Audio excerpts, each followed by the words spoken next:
Ang kwentong ito ay hango sa totoong buhay.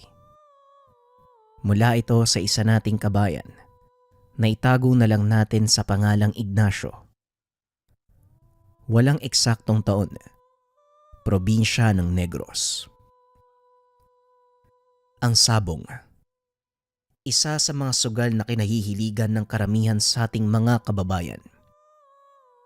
Ang ilan ay nakikilala sa larangan ito dahil na din sa kausayan sa pag-aalaga ng mga manok na panabong. Samantalang ang ilan naman, nakukontento na lang sa pagtaya dahil magastos at napaka-mabusisi din ng proseso ng pag-aalaga ng manok na panabong. Ito ang naging buhay ng ating tampok na karakter. Nang mga panong ito, nag-aalaga ng mga manok panabong itong si Ignacio upang ipagbili sa mga taong mahilig sa sabong. Marami ng parokyano itong si Ignacio dahil maganda ang lahi ng mga manok na inaalagaan at pinaparami. Paminsan, ginagamit din ng binata ang kanyang mga alagang manok upang ipanglaban. Kilala sa sabungan ang pangalan ni Ignacio dahil sa pambihirang swerte nito, hindi lang sa sabong, kundi sa lahat ng uri ng sugal. Sa tuwing makikita si Ignacio sa ruweda, naghihiyawan ang mga tao dahil alam nilang uulan na naman ng swerte. Nagsimula ang lahat ng mga panahon na nasa edad 18 pa lamang itong si Ignacio. Nakilala ng binata ang isang lalaki na itago na lang natin sa pangalang Agaton. Kagaya ng iba, nagsimula din sa wala si Ignacio. Nagtatrabaho ito bilang tagapakain ng manok sa isang malaking farm ng kanilang lugar. Isa sa mga kasama nito si Agaton na noon ay taga-kondisyon naman ng manok na panglaban ng may-ari. Palaging magkasama ang dalawa dahil si Agaton ang nagbibigay ng mga panuto sa binata tungkol sa plano ng pagpapakain. 2 beses pinapakain ang mga alagang manok. Isa sa umaga at isa sa hapon. Tuwing matatapos ang pagpapakain, nakaugalian ng dalawa ang tumambay sa tubaang malapit sa manukan. Palagi ding ibinibida ni Agaton ang mga panalo nito sa sabong na naging inspirasyon naman ni Ignacio para matuto ng mga pamamaraan ng pagkukondisyon sa mga manok. Unti-unti naman itong natutunan ng binata hanggang isinama ito ni Agaton sa isang malaking derby sa kanilang bayan. Yon ang unang sama ni Ignacio. Namangha ang binata dahil sa napakaraming tao. Ang dami palang sabongero, Manong, no? Ngayon lang ako nakapunta sa ganitong lugar. Hindi ko inaasahan na sobrang dami pala ng mga nagpupunta sa sabungan. Wika ni Ignacio. Kung tutusin, kakaunti pa lang to kung ikukumpara sa mga dinaluhan kong laban. Pero karamihan sa mga taong yan, makikitaya lang. Gusto mo bang magkapera? Tugon ni Agaton. Di ba may sweldo naman tayo kay Manong Hiner? Tugon ni Ignacio. Ang ibig kong sabihin, bukod sa sweldo mo, gusto mo bang kumita ng pera? Tanong ni Agaton. Aba syempre naman, Manong. Paano po ba? Tanong ni Ignacio. Simple lang. Ito ang 500. Itaya mo mamaya sa manok na ituturo ko. Hindi ako pwedeng pumusta kasi ako magkakabit ng tari. Baka malaman ni Mang Hiner kung ano pa ang sabihin niya. Basta, sundin mo lang ang sasabihin ko. Pag-uusap ng dalawa. Kahit medyo nalilito, sinunod ni Ignacio ang utos ni Agaton. Ngunit bago maghiwalay ang dalawa, napansin ng binatang nanghuli ng langaw si Agaton. May dinukot itong kaha ng posporo mula sa bulsa. Inilagay nito ang langaw sa loob ng kaha.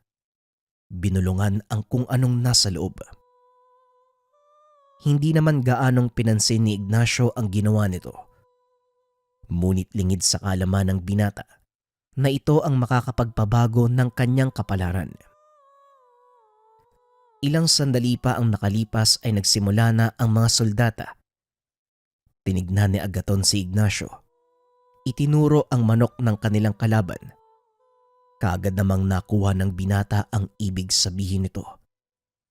Dali-daling tumaya si Ignacio sa manok ng kalaban. Ngunit nagtataka ito kung bakit sa kabila gustong pumusta ni Agaton. Saka pa lamang naunawaan ng binata ang plano nang magsimula ang salpukan. Kampanteng nakatayo sa sulok si Agaton habang pinapanood ang dalawang manok na naglalaban. Ilang sandali pa, tinamaan ang manok nila Agaton. Napasapo ng noo si Ignacio dahil alam niyang matatalo sila. Pero nakita nito si Agaton, nakampanteng nakatayo lang sa sulok habang nakangiti. Pasimple itong tumingin kay Ignacio at kumindat. Biglang naalala ng binata sa kalaban sila pumusta.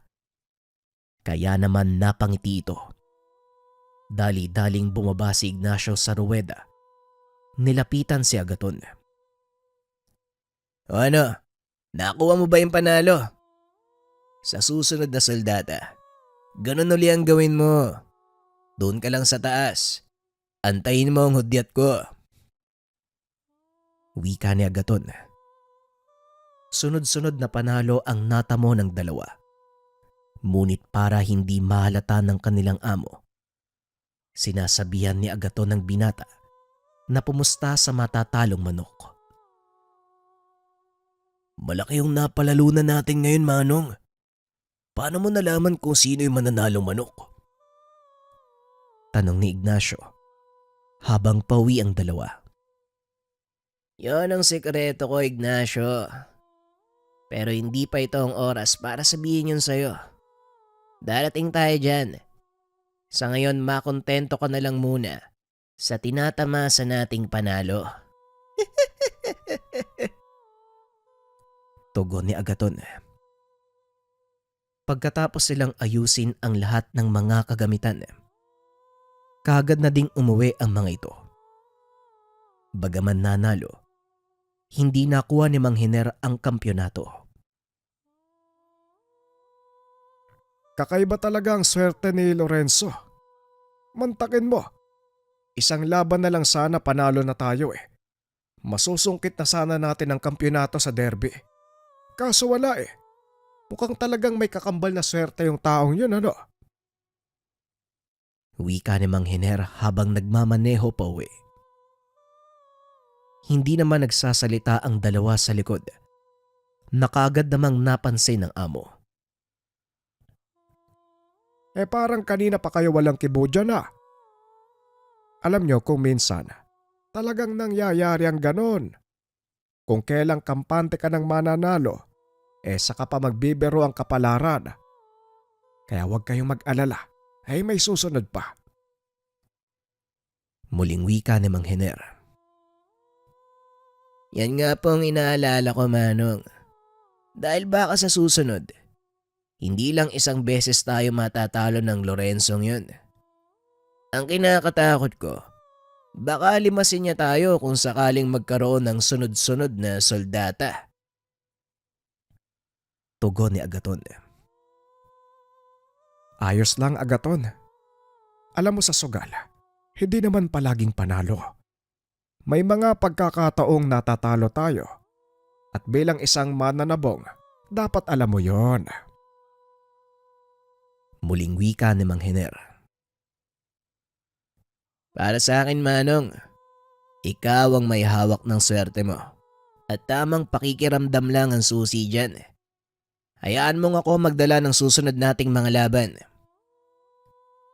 Mungkahi ni Agaton. Napangiti naman ng matanda dahil alam nitong tama ang sinabi ng tauhan. O sige, may maliit na derby sa nayon sa darating na pista.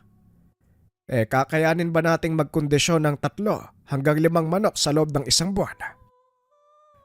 Tanong ni Mang Hiner.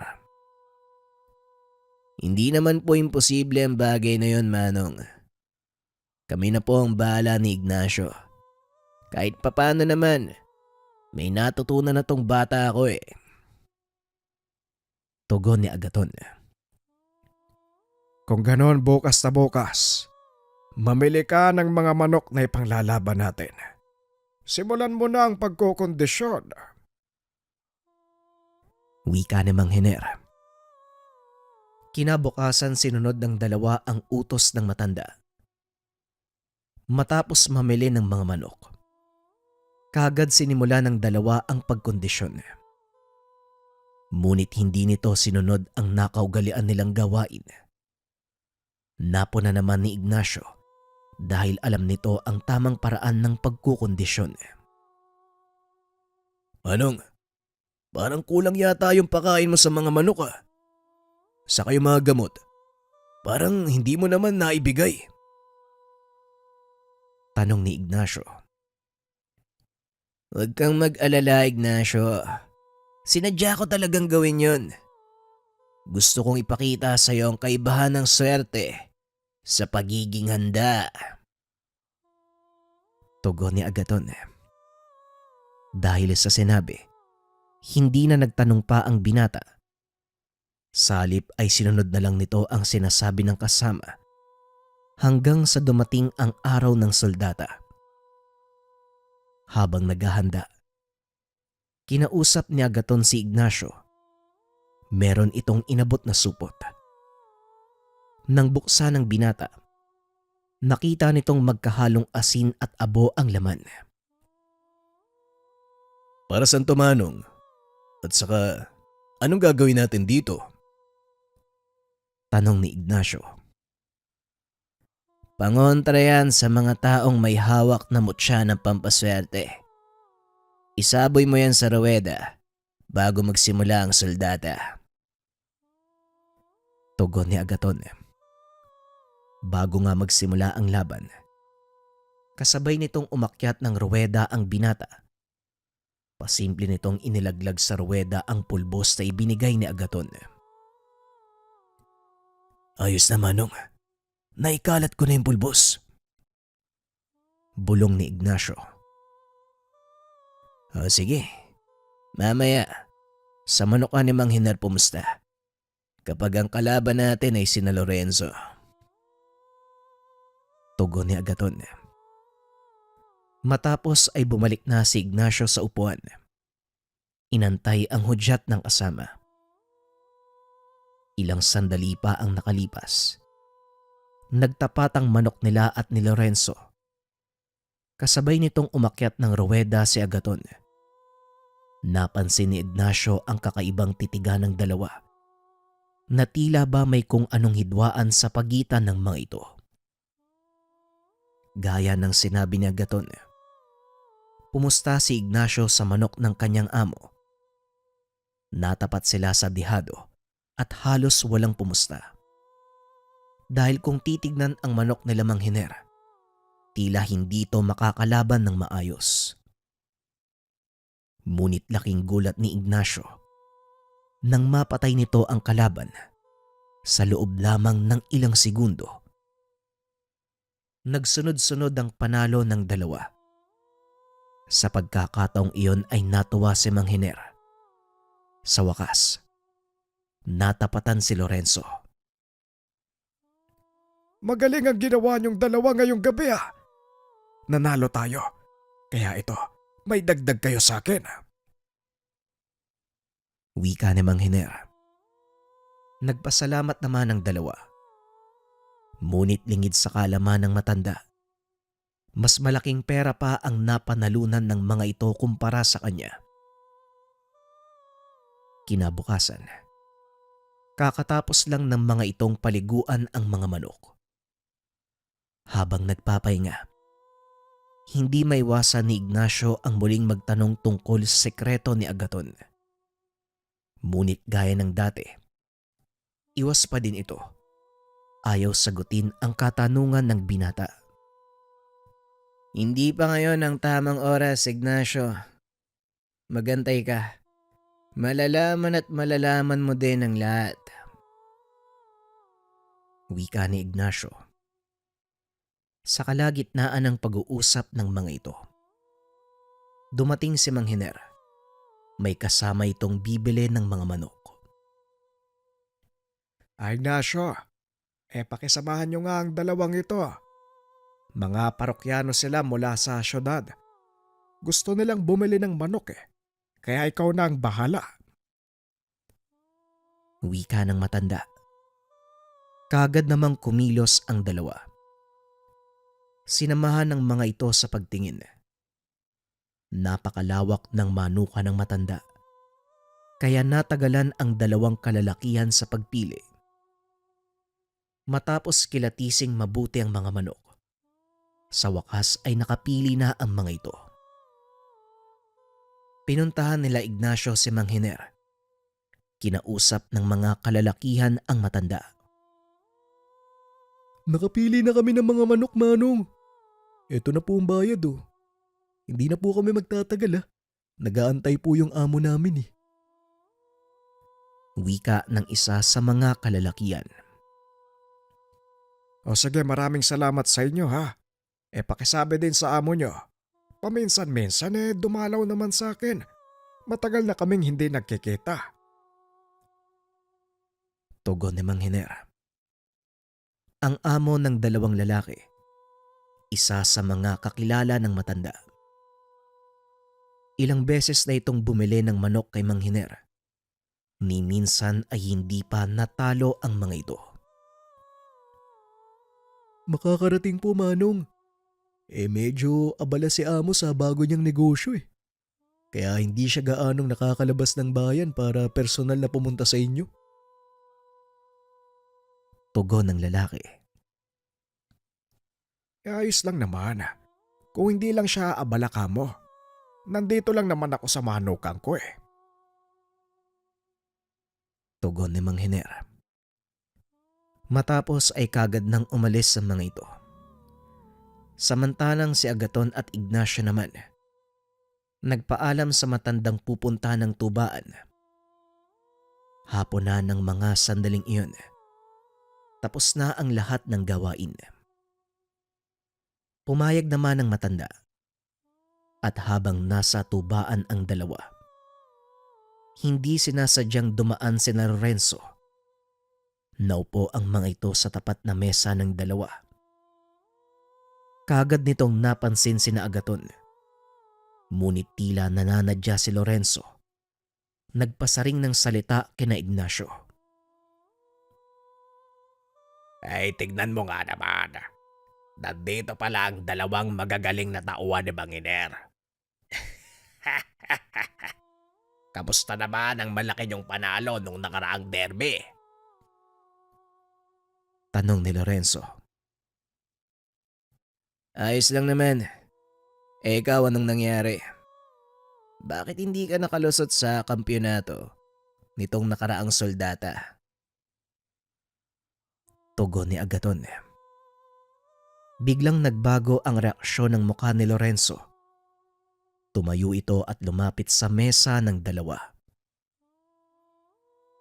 Alam mo, Agaton, kung hindi ka lang nakialam sa mga diskarte ko, siguro milyonaryo na ako ngayon Kaso, ayaw mo ding magpatalo. Wika ni Lorenzo. Sabay hampas ng kamay sa mesa.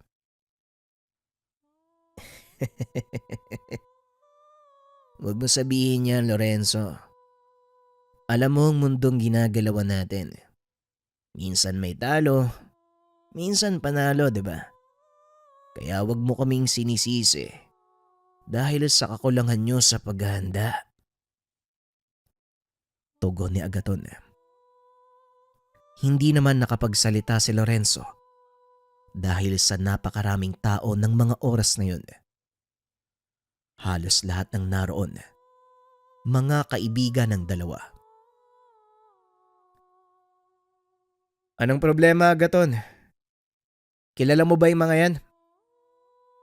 Tanong ng may-ari ng tubaan na itago na lang natin sa pangalang Isidro. Wala naman, Ka Isidro. Oo, kakilala ko ang mga to. Huwag kang mag-alala. Ako nang bahala dito. Tugon ni Agaton. Kagad namang umalis si Isidro. Muling ibinaling ng binata ang atensyon kay Lorenzo.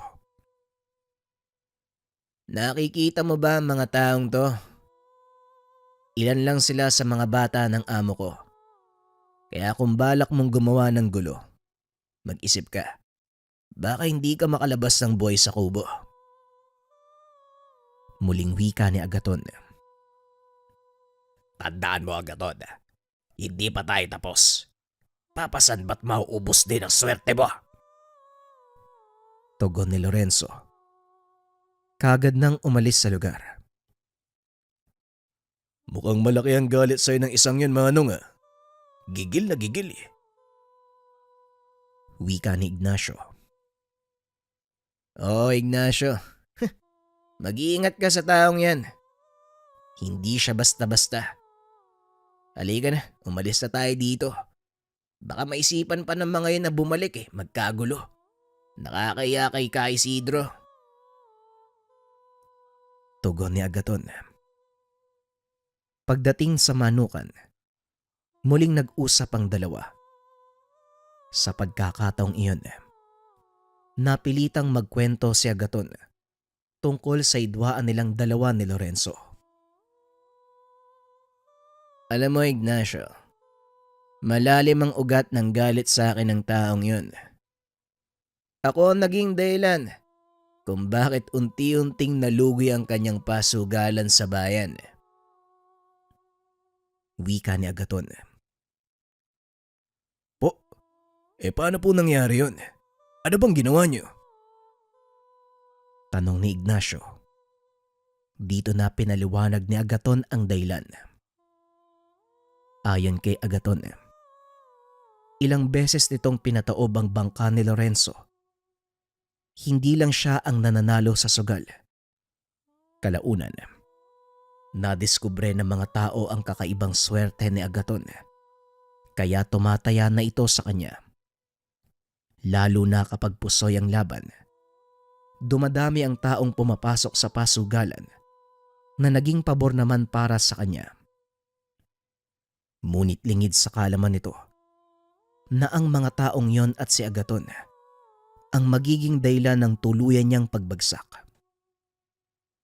Sunod-sunod na panalo ang nakamit ni Agaton sa lugar na naging kapansin-pansin naman kay Lorenzo. Dito na pag-alaman, halos gabi-gabi, humahakot ng pera ang binata mula sa kanyang mga bangka. Unti-unting nabaon sa utang si Lorenzo hanggang sa maibenta na nito ang mga ari-arian. Kalaunan na pag-alaman nito ang sekreto ni Agaton, isang uri ng bertud mula sa buhay na mutya. Ilang buwan lang ang kinakailangan ko para pabagsakin si Lorenzo. At lahat ng yun, dahil dito. Wika ni Agaton. Sabay pakita ng kaha ng posporo. Binuksan ito ng binata. Tumambad kay Ignacio ang butiking may 2 buntot. Napakaangas. Butiki na may 2 buntot. Saan mo naman nakuha yan, Manong? Tanong ni Ignacio. Inalagaan ko to simula maliit pa hanggang sa lumaki. Ito ang nagbibigay sa akin ng swerte, Ignacio. At hindi lang basta swerte. Ipinapakita nito ang mangyayari sa hinaharap. Sa tuwing tataya ako sa isang pasugalan, hindi lang sa sabong. Pagpapaliwanag ni Agaton. Sa mga hindi nakakaalam, ang kambal na buntot ng butiki isang pambihirang uri ng mutya na iilan lamang ang nakakapagtaglay. Marami ang nakakahuli, ngunit hindi nila ito nagagawang pangalagaan dahil kadalasan ay namamatay ang butiki o hindi kaya naman napuputol ang buntot nito. Sa oras na mangyari yon, nawawala ang bertud ng reptilya. Bumabalik sa dati ang anyo ng butiki. Itinuturing na buhay na mutya ang kambal na buntot ng butiki. Gaya ng ibang mutya, kailangan itong pakainin, hindi lang sa pisikal, kundi sa mga dasal na lalong magpapatibay ng bisa nito. Balik tayo sa kwento. Habang hawak ni Agaton ng butiki, napansin ni Ignacio na hindi umaalis ang tingin nito sa mga mata ng kasama. Bakit laging nakatitig ang butiki sa'yo, Manong? Tanong ni Ignacio. Nag-aantay siyang bigyan ko ng pagkain. Kaya kung pwede mo kong ihuli kahit 2 langaw, makakatulong yan. Tugon ni Agaton. Kaagad namang sumunod ang binata. Pagbalik nito ay pinakain ni Agaton ang alaga. Manong, isang tanong pa. Saan at paano mo nahuli ang butiking yan? Para kasi sa akin, kakaiba ang kulay ng balat niya. Bukod sa hindi pangkaraniwang buntot, may mga marka din siya sa katawan, no? Na para bang sadyang nilagay. Wika ni Ignacio. Kadalasang nahuhuli ang ganitong uri ng butiki sa kagubatan. At kung paanong humuli, yan ang ipapakita ko sa'yo sa susunod na linggo kung sasama ka sa akin. Tugon ni Agaton. Naalala ni Ignacio, mahal na araw sa susunod na linggo. Wala silang mga soldata. Sinabihan sila ni Mang Hiner na umuwi muna sa kanilang pamilya dahil wala naman masyadong gagawin sa manukan. O sige, Manong, sasama ako. Saan ba tayo pupunta? Tanong ni Ignacio. Sa bayan namin, doon sa Bangkalan. Ilang araw tayong mananatili doon. Hanggang sa linggo ng pagkabuhay, kaya magdala ka ng ilang damit. Tugon ni Agaton. Fast forward tayo ilang araw. Wala namang kakaibang nangyari. Miyerkules Santo pa lamang, nagpaalam na ang mga ito. Hindi naman kalayuan ang lugar nila Agaton. Nagpasya ang 2 umalis ng Huwebes Santo. Dumating ang mga ito. Bandang 4:00 ng hapon sa bayan ni Agaton. Namangha ang binata dahil napakaganda ng tanawin. May ilang malalaking manukan din sa lugar. Ang ganda pala dito sa lugar niyo, Manong, ah. Makapal yung kakao yan. Napansin ko din, magandang lugar to para pagtayuan ng manukan. Wika ni Ignacio habang naglalakad ang mga ito papunta sa mismong tahanan ni Agaton. Yan din ang pangarap ko, Ignacio. Kaso lang, kailangan munang matapos sa pag-aaral yung mga kapatid ko eh. 3 kasi sila, sabay-sabay na magkukuleyo.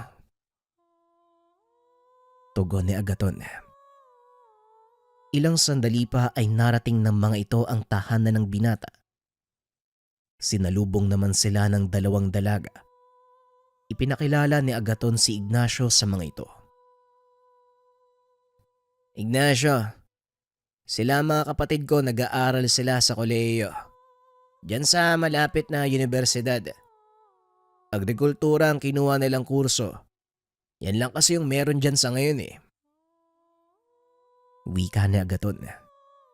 Ang tinutukoy nitong universidad, ang dating paaralan ni JR na matatagpuan sa gawing hangganan ng Negros, ng Oksidental at Oriental. Mabundok na ang lugar na yun. Angkop ang klima para sa lahat ng uri ng pananim. Ngunit kadalasang pinapatubo ng mga tao sa lugar. Tubo. Dahil ito ang pinakamalagong industriya ng mga panong iyon. Nako, hindi nga po biro mag-aral ng kolehiyo, Manong. Kaya nga hindi na ako sumubok eh. Kasi alam kong wala yung panggagastos si tatay sa akin. Pero bala ko pa ding mag-aral. Siguro mag-iipon lang ako ng konti. Tugon ni Ignacio. Kaagad naman silang inaya ng mga kapatid upang magmeryenda. Habang nagkakape, dumating naman ang tatay ni Agaton na itago na lang natin sa pangalang Mang Francisco. Mabuti naman at naisipan mong umuwi ngayong mahal na araw, Agaton. Kakailanganin ko ng tulong mo bukas. Wika ng matanda. Walang problema, tay. Nga po pala si Ignacio. Kasama ko dun sa manukan. Tugon ni Agaton. Sabay pakilala kay Ignacio. Maligayang pagdating sa aming lugar, iho. Hindi ba sumasakit ang ulo ng amo niya dahil dito kay Agaton? Tanong ni Manong Francisco. Napakamot naman ng ulo si Agaton dahil sa sinabi ng ama. Anak ko, hindi naman po. Ang totoo nga po niyan, bilib na bilib yung amo namin sa kanya. Tugon ni Ignacio. Mabuti naman kung ganon. O siya, maiwan ko muna kaya. May pupuntahan lang akong pasyente. Wika ni Mang Francisco. Bagay na ipinagtaka naman ni Ignacio. Pasyente. Doktor ang tatay mo, Manong? Tanong ni Ignacio. Parang ganun na nga. Albularyo si tatay at kilala siya sa buong baryo. Tamang-tama. Bukas mga bandang 2:00. Aakyat tayo doon sa bundok na yon para kunin ang ibinaon niyang langis. Magbabaon na din siya ng panibago kaya kailangan niya ang tulong ko. Tugon ni Agaton. Kinabukasan ay maagang nagising ang dalawa. Dahil nakasanayan na ng katawan ni Ignacio ang gumising ng madaling araw para ihanda ang mga pagkain ng manok. Lumabas ito ng tahanan. Nakita ang dalawang kapatid ni Agaton na nagpapakain ng mga alagang hayop. Naupo ito sa tabi ng pintuan habang pinagmamasdan ang unti-unting pagbaba ng alapaap. Medyo mataas ang lugar na yon. Kaya naman tuwing umaga, nababalot ng makapal na hamog ang paligid. Maya-maya ay lumapit ang isa sa mga kapatid ni Agaton upang magpatulong sa pagbubuhat ng balding puno ng pagkain ng baboy. Dali-dali namang tumayo ang binata, tinulungan ang dalaga. Ilang sandali pa ay nagising na din si Agaton. Lumabas ito ng tahanan. Bit-bit ang 2 tasa ng mainit na kape. Ignacio, hayaan mo na si Maya dyan. Halika muna dito nang makapagkape. Wika ni Agaton. Kaagad namang lumapit ang binata. Nagsimulang mag-usap ang dalawa. Talagang napakaganda ng lugar niyo, Manong. Bukod sa sariwa ang hangin, napakaliwalas ng kapaligiran. Wika ni Ignacio. Oo naman, kahit nga saan man ako magpunta, pilit pa rin ako umuwi dito. Ito kasi yung mga lugar na hindi mo makakalimutan. O siya, pagkatapos mong magkape, maganda ka na mga dadalhin mong gamit dahil maliligo tayo doon sa talon. Wika ni Agaton. Matapos magkape, kaagad naganda ang dalawa para sa kanilang lakad. Medyo matarik ang lugar. Unang beses ni Ignacyong pumunta roon, kaya hingal kabayo ito pagkarating sa talon. Ngunit para sa mga kapatid ni Agaton, baliwala lang ang tarik ng lugar. Ngunit sulit naman ang lahat para kay Ignacio dahil napakaganda ng paligid. Ayos. Sulit na sulit yung pagod, Manong ah. Ang ganda ng lugar na to. Sino mag-aakalang may ganito dito? Wika ni Ignacio. Laking gulat nito nang biglang tumalon sa tubig ang dalawang kapatid ni Agaton. Ano pang inaantay mo dyan? Tara, ligo tayo. Tugon ni Agaton. Habang masayang naliligo ang mga ito, napansin ni Ignacio ang mga magagandang ibon nakadapo sa sanga ng mga puno. Biglang nag-iba ang pakiramdam nito. Unti-unting gumapang ang lamig sa buo niyang katawan. Kaya nagpa siya ang binatang umahon na at magpalit ng tuyong kasuotan. Hinayaan nito sina Agaton na maligo. Naupo sa malaking bato na nasa gilid ng ilog. Nang hindi sinasadyang mahagip ng tingin nito ang isang malaking puno, naroon sa hindi kalayuan, napansin nito ang ilang unggoy na naglalaro sa mga sanga. Napangiti na lang si Ignacio dahil hindi nito akalaing meron pa palang mga ganong hayop sa lugar ng kaibigan.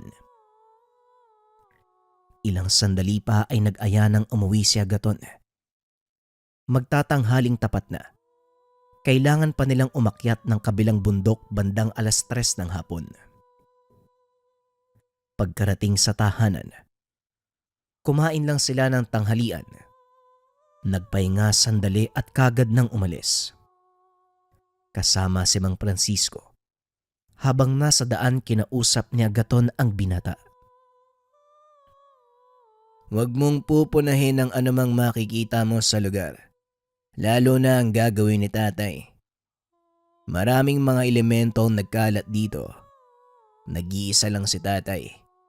Kung sakaling may mangyaring hindi inaasahan, paniguradong wala siyang magagawa para tulungan tayo. Wika ni Agaton. Manong naman eh.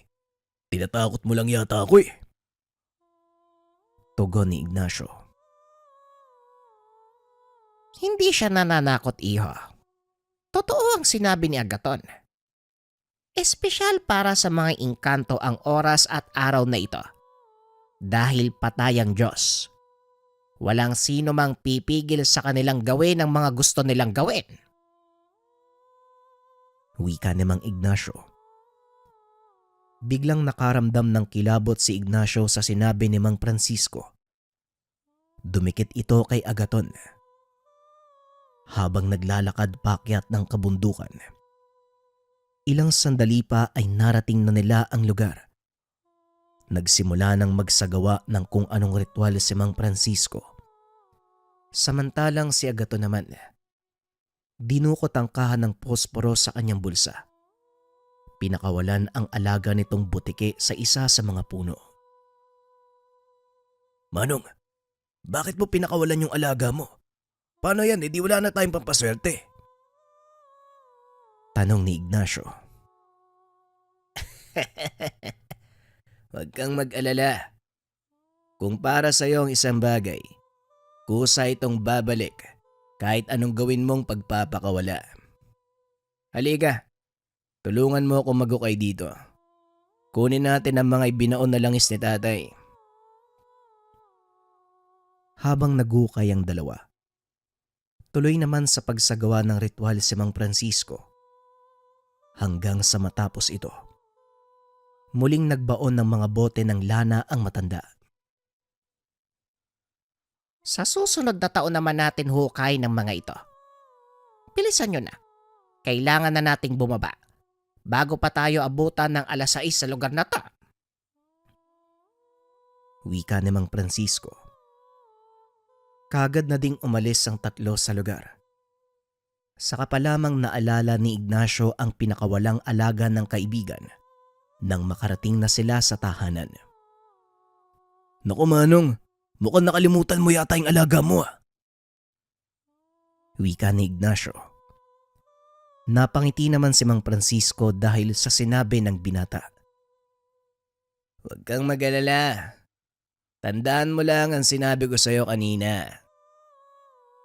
Tugon ni Agaton. Matapos magpahinga, inaya nito si Ignacio na pumunta sa likod ng tahanan. Tumambad sa binata ang malaking bato. Nagmistula itong pader. Nanlaki ang mga mata ng binata nang mapansin ang mga butiking nagbababaan sa lupa. Anong ginagawa nila? Bakit bumababa sa lupa ang mga yan? Tanong ni Ignacio. Dahil yon ang unang pagkakataon na masaksihan niya ang ganitong kaganapan.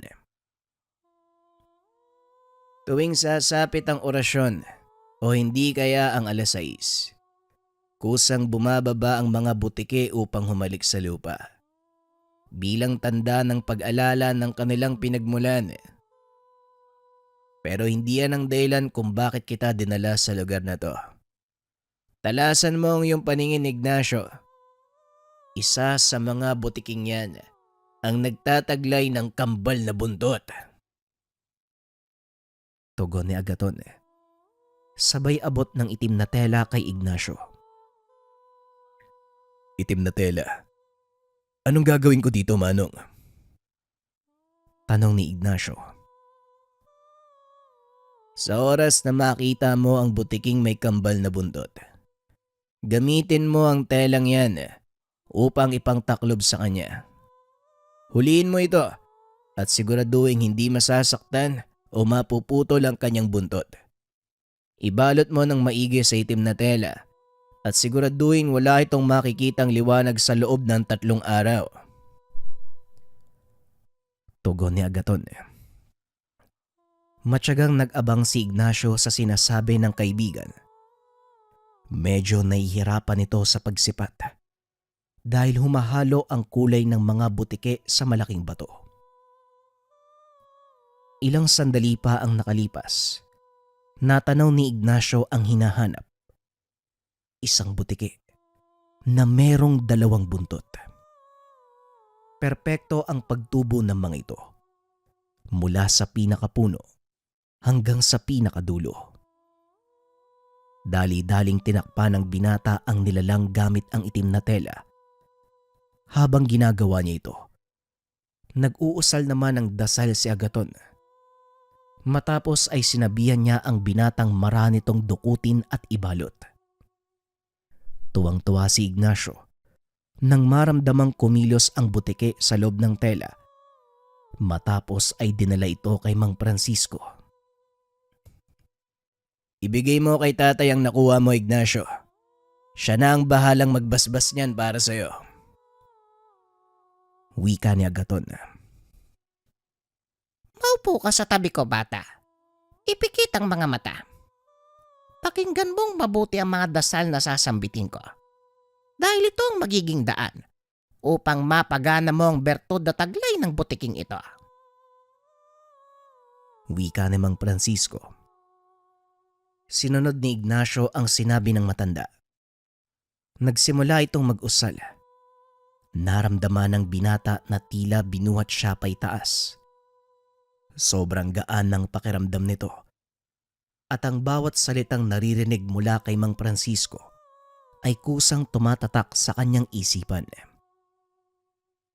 Nang matapos na ang ritual, muling inabot ng matanda ang itim na tela kay Ignacio.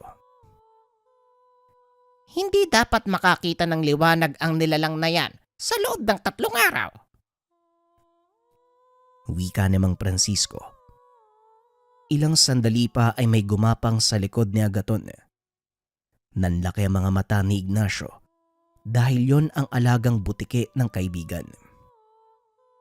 Manghang-mangha ang binata sa mga nangyayari. Nung una ay hindi pa ito naniniwala. Ngunit siya mismo ang saksing buhay sa isang kaganapang maituturing na hiwaga ng kalikasan. Pagsapit ng araw ng Sabado, nagpaalam na ang 2 babalik sa Manukan dahil may derby silang kailangang pagandaan. Muling binilina ni Mang Francisco si Ignacio tungkol sa mga alituntuning dapat nitong gawin para mapagana ng maayos ang bertud ng kambal na buntot ng butiki. Tandaan mo, Ignacio, ang tanging makakapagpawala ng bisa ng bertud ay ang mutya ng tanglad. Kusa mong mararamdaman ito. At sa oras na mangyari yon, huwag kang magdadalawang isip na umiwas. Ngunit may panlaban din doon. Pinaghalong asin at abo ng sinunog na baon ng nyog. Isaboy mo ito sa paligid. Paniguradong mawawala ang bisa ng bulaklak ng tanglad. Wika ng matanda. Nagpasalamat si Ignacio sa mga sinabi nito. Kaagad na silang lumakad ni Agaton. Pagkarating sa manukan, saktong naroon na si Mang Hiner at ang ilan sa mga kakilala nito, kasama sa pangkat si Ka Isidro. Mabuti naman at nakabalik na kayo. Tamang-tama ang pagdating yung dalawa. Dahil pinag-uusapan namin ang ginawa ni Lorenzo sa tubaan ni Ka Isidro. Wika ni Mang Hiner. Kaagad namang nagsalaysay si Ka Isidro. Pumasok ang grupo ni Lorenzo sa tubaan. Hinahanap ka, Agaton. Hindi ko alam kung anong meron sa taong yun eh. Bakit bigla na lang lumakas yung loob eh? Ang sabi niya, magkita daw kayo sa susunod na pasabong dito sa ating baryo. Wika ni Ka Isidro. Napailing na lang si Agaton sa mga narinig. Mukhang hindi pa nakakalimutan ni Lorenzo ang kahihiyang idinulot mo sa kanya, Agaton ah. Bakit hindi mo na lang tuldukan ang lahat? Tanong ni Mang Hiner. Sa totoo lang, Manong, ayoko sanang patulan pa yung taong yun eh. Hindi niya kayang tanggapin ang pagkatalo. Tugon ni Agaton.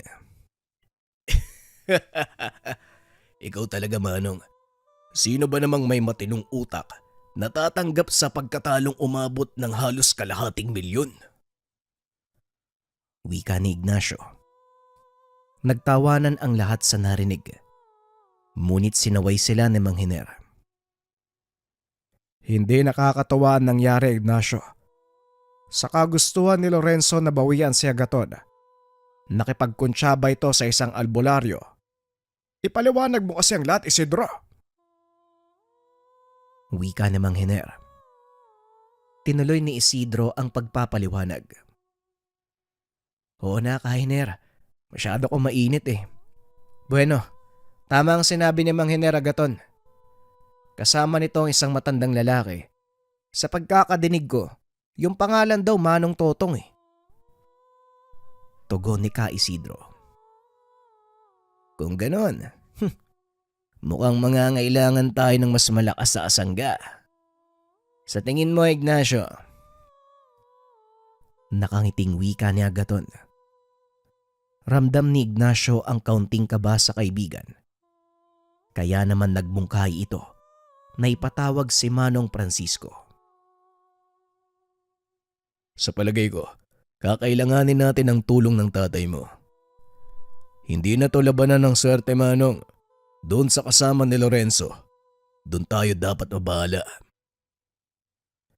Wika ni Ignacio. Tama nga ang sinabi mo.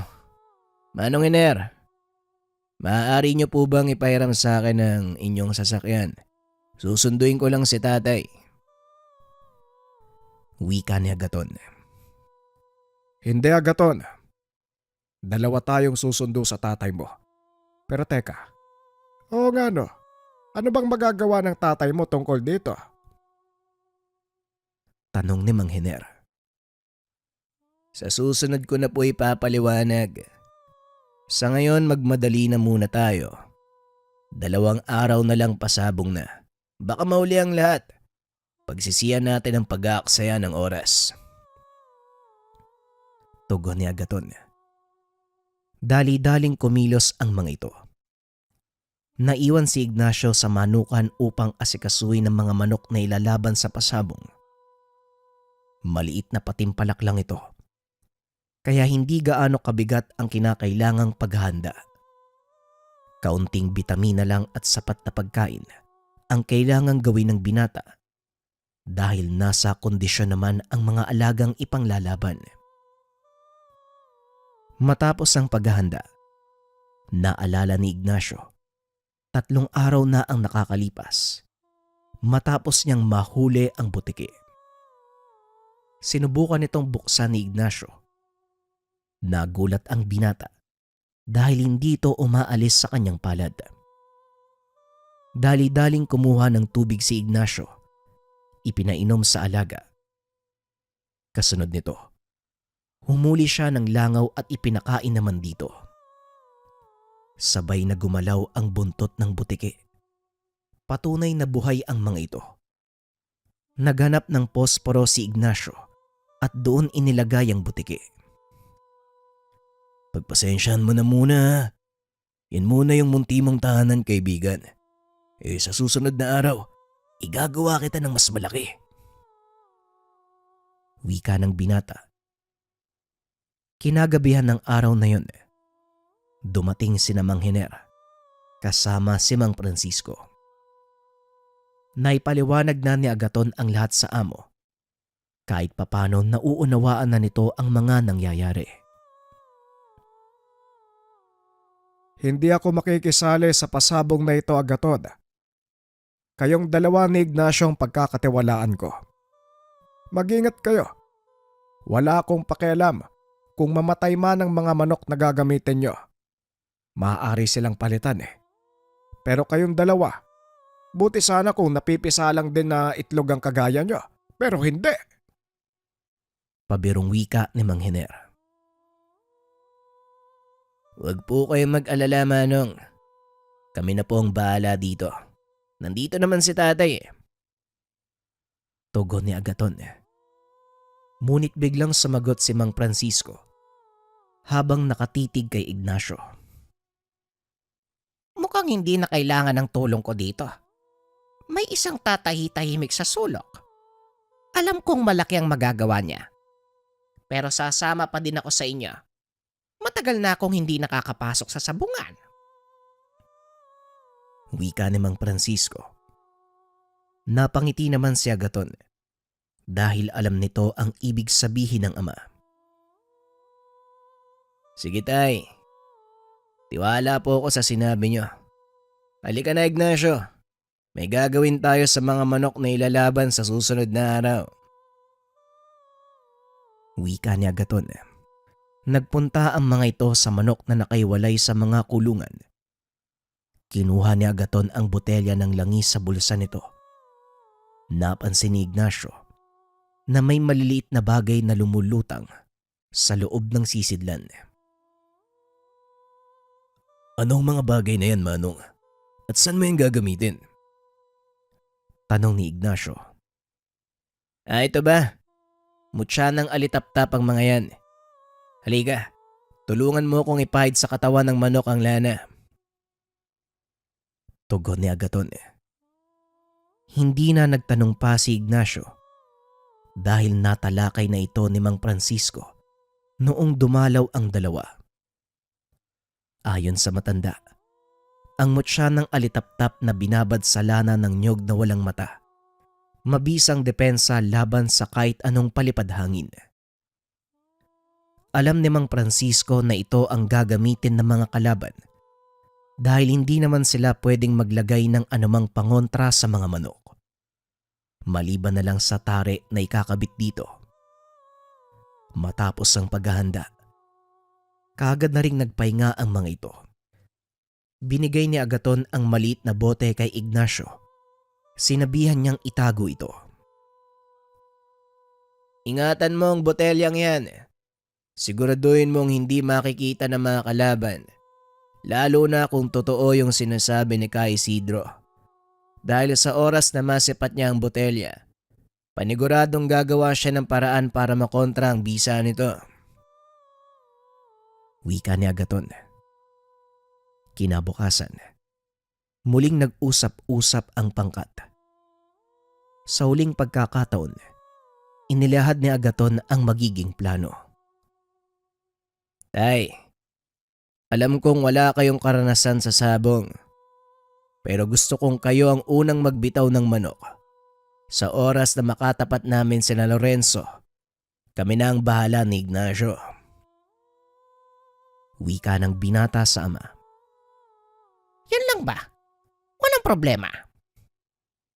Tugon ni Mang Francisco. Hindi kilala na mga kalaban si tatay, kaya hindi maghihinala ang mga ito.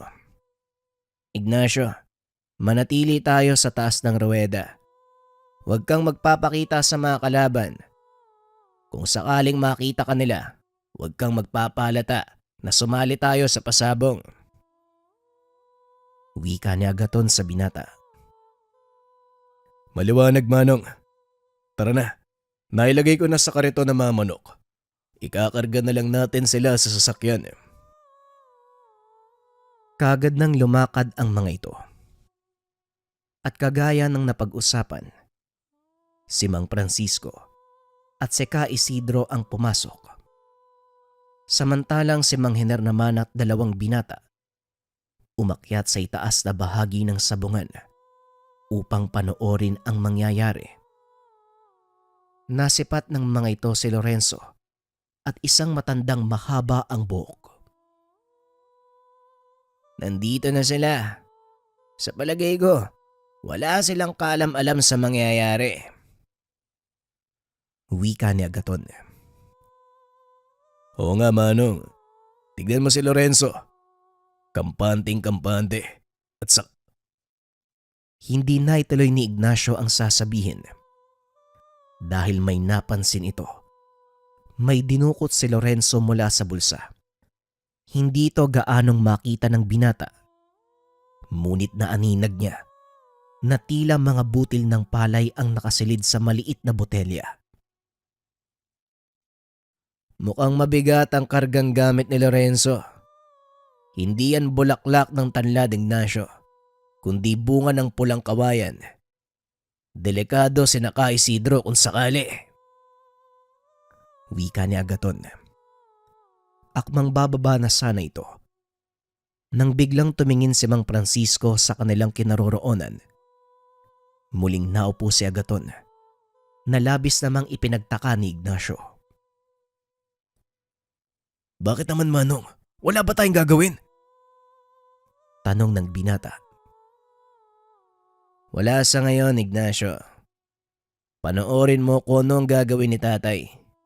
Sa ngayon, bakit hindi mo gamitin yung bertod na hawak mo? Tugon ni Agaton. Nagsimula na ang soldata. Dahil naunang dumating si Ka Isidro sa ruweda, sila ang unang lalaban. Swerteng nakatapat ng mga ito ang manok nila Lorenzo. Napansin ni Agaton na bumulong ng kung anong dasal ang kalaban sa hawak nitong botelya. Tinignan naman ng binata ang ama. Ikinumpas lang nito ang kamay. Laking gulat ng dalawa dahil biglang nabasag ang hawak ni Lorenzo. Napatayo naman ang kasama nitong matanda at kagad kinuha ang manok. Sa pagkakataong iyon, dalawang albularyo ang magbibitaw ng mga panabong sa loob ng ruweda. Ngayon na ang tamang pagkakataon para gamitin mo ang bertod mo, Ignacio. Makinig ka sa ibubulong nito. Wika ni Agaton. Kinuha ng binata ang posporo sa kanyang bulsa.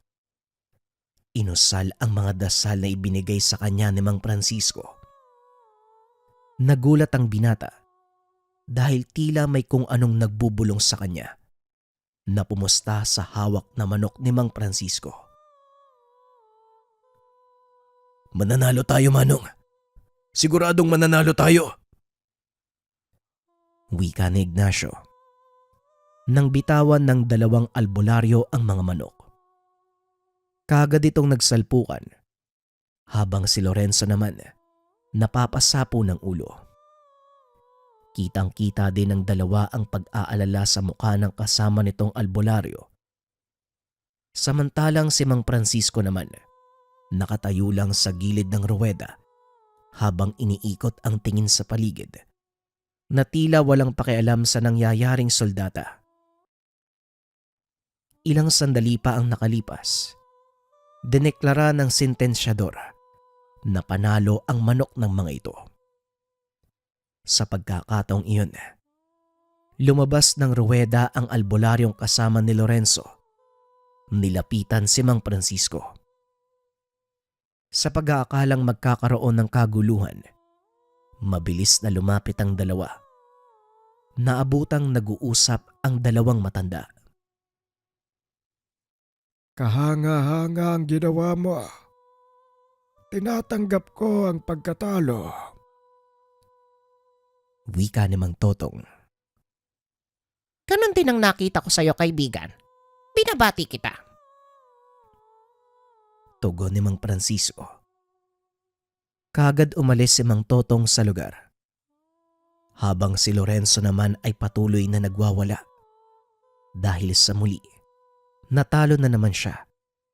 At mas lalo pa itong nanggalaite nang malamang ama ni Agaton ang nakatalo sa kanya. Halos mabaliw si Lorenzo sa nangyari. Napag-alaman ng pangkat nila Ignacio, sinangla nito ang bahay at lupa upang ipangbayad sa albularyo. Tignan niyo ang nangyari kay Lorenzo. Siya ang isa sa mga halimbawa ng taong hindi dapat tularan. Ang sugal ay ginawa para maaliw tayo, hindi para ubusin ang mga pinundar natin. Ay nako, umalis na nga tayo dito. Wala namang kwenta ang pasabog na to. Barya lang ang makukuha natin. Wika namang Hiner. Matapos ang kaganapang iyon, napatunayan ni Ignacio na walang maidudulot ang sobrang pagkaumaling sa sugal. Nagsilbing aral sa kanya ang nangyari kay Lorenzo.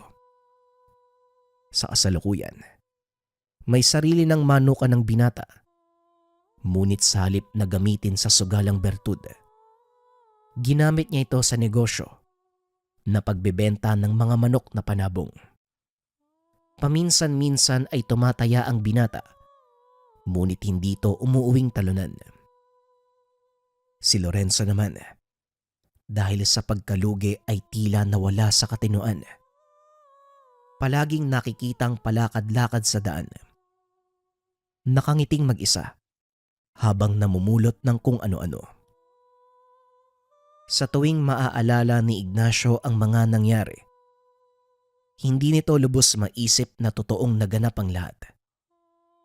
Hindi makapaniwala ang binata na tuluyang magbabago ang kanyang kapalaran dahil sa kaibigang si Agaton at ang nakuha niya, bertud ng kambal na buntot ng butike. Opinyon para sa kwento, ako hindi talaga ako nahilig sa sugal na yan eh. Kasi kahit sabihin nating nanalo ka, panigurado babalik ka dyan para maglaro uli sa pag-asang mananalo ka na naman. Kaso nga lang, doon na pumapasok yung problema. Pagbalik mo kasi, doon ka na mas lalong nalulugi. Kung gaano kalaki yung panalo mo nung nakaraan, doble naman yung mawawala sa'yo. Muli mga kabayan, maraming salamat sa pakikinig ng ating kwento. Paalam. Usog, bati, sumpa, kulam at barang. Hindi na kailangan problemahin itong mga bagay na to kung meron kang karagdagang proteksyon. Marahuyo bracelet. Gawa sa kahoy ng sinukuan, binasbasan, nilagyan ng pondo ng may mga kaalaman sa liim na karunungan upang makontra, rebuelta o ibalik ang mga masamang tangka sa atin. Meron din tong kasamang orasyon kung gustong mas alagaan ang gamit. Pero, buhay na ang gamit na ito at meron ng bisa. Sosotin na lang. Link sa comment section.